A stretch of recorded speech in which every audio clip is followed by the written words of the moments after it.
My name's Erin Yoshi. I am a muralist, painter. It really is just a love of mine. I've painted all over the globe. I've run 2 public art nonprofits. I was the interim director of the Mural Conservancy of LA and the executive director of the Estria Foundation. And I've run projects. A lot of them are social justice based, environmental based. I did a project with my team called Water Rights, where we traveled around the world and talked about water as a finite resource. So we did 12 different cities and countries around the world. I started doing social justice art because I considered myself a community organizer and activist way before I considered myself an artist. I think it really stems from my background. My family was in the internment camps, we're Japanese American, so 3 generations of my family were interned. And I think because of those stories, growing up hearing about what it was like to lose everything, to, be sent off to live in horse stables and everything. My dad was pretty much raised in the camps. That my parents used to tell me kind of before I'd go to bed, like, justice is something you fight for. And they'd be like, okay, good night, like okay, something to sleep on. And I really think that is why I always led with social justice and community organizing as the backbone for my projects and work. Art can change cultures, art can change opinions, art can really open up people to a completely new perspective that they never would have considered beforehand. And I think that's really part of the responsibility and part of the power of it. And I really take time to research and investigate the stories that I want to tell beforehand.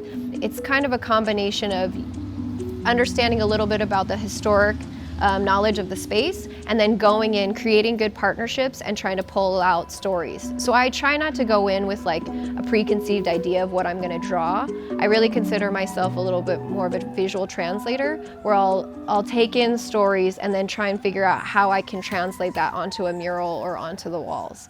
This piece was of a Tongva elder. So Tongva are the Native American folks from this area of Los Angeles. She's Tongva Gabrielino, and her name is Julia Bogany. She unfortunately passed away a few months ago, but she was an elder who was an advisor on my project. So one thing that I love to do is to reach out to elders in the community to really just ask them questions. They hold so much knowledge, and it was really powerful. So she told me this story about her and her granddaughter, how they have this connection to butterflies.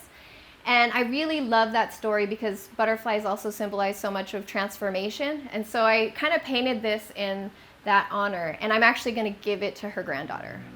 So I'm not going in saying this is my idea, so I'm going to put that into your community. I try more to pull out what they would like to say on their walls, and what would be something that if folks just walking by every day, regular folks walking by the wall would see it, it would speak to them. So I try and be a little bit more involved in that process.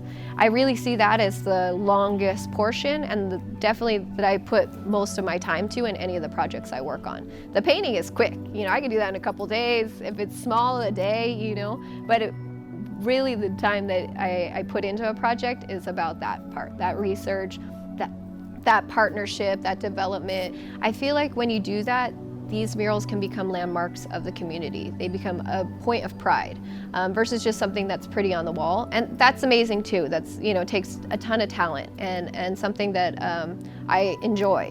But it's a different process. It's a total different thinking that goes into kind of community-based work.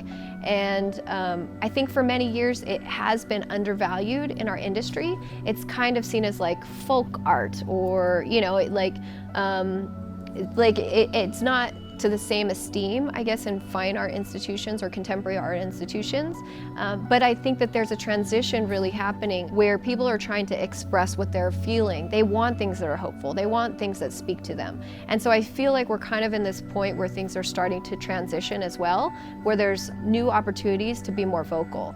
Where I feel like in the past, sometimes there weren't opportunities like that, especially for a woman of color.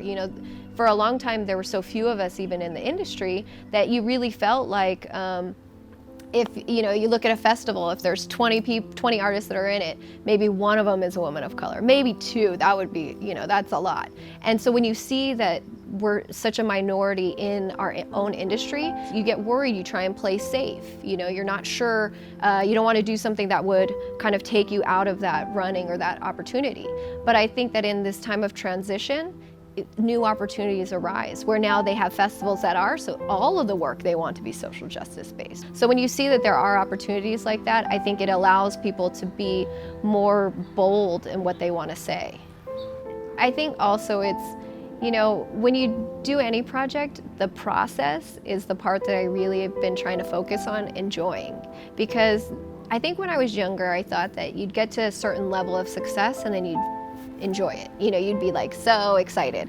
But now I just realize like I'm on a slow burn. It's just like little by little, you just move your way along. And so I just really try to enjoy the ride. You know, I try and have a lot of fun when I'm working on projects. I try and work on projects with people I love and that I enjoy being around.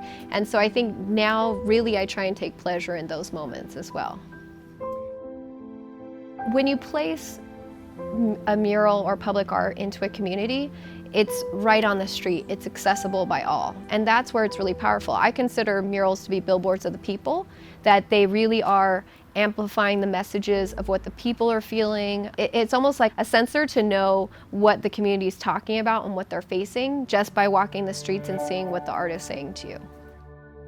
When I was working in Ecuador, in Canoa, which is a coastal town, and 70% of the infrastructure was destroyed in the 7.8 earthquake, most of the buildings over 2 stories crumbled. A lot of community members passed away, and it was a really horrific event. I was there for the earthquake. There were over 2,000 aftershocks. There was so much fear. Not only people were afraid that a tsunami could happen because it's a coastal town, there were earthquakes and aftershocks happening offshore, so it was very tense moment. And I did a workshop with a lot of the students who used to use this library. I painted the library, so they would use it for classes. That kind of became a new center space for the community and for a lot of the young people. So I did a workshop with the kids where they got to put their handprints on the wall, and then I turned it into coral reefs, because kind of like the way that different hands laid, making fingers into parts of coral. And a gentleman came up to the wall and he put his hand on the handprint of a little kid and he started to cry. And I started to cry. I was blown away by it. And I could see the loss and I could see the hope in his face. And I think that it was just really powerful to show, you know, when you're inclusive of the community, how much more it touches, and also how the power of art to bring hope and to bring healing in times of trauma.